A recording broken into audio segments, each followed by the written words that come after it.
বড় একটা দান বইয়েছে, দান পেয়ে গেছে, হাতে কচ্চার দান, বড় দান, 21 গুড়ির দান পেয়েছে, 40 গুড়ি।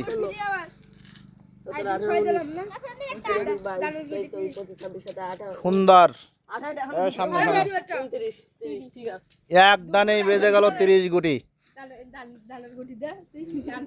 মার্বেল খেলা বহুদিন পর, মার্বেল খেলা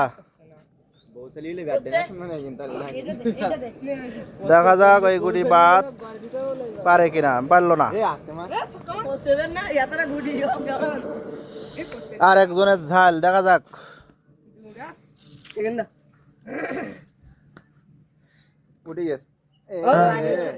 এগুলো তো টেকনি ভালো, কপাল পড়া আস্তে আস্তে সুন্দর। দেখা মারতিস কিনা দেখি, কোনে মারে।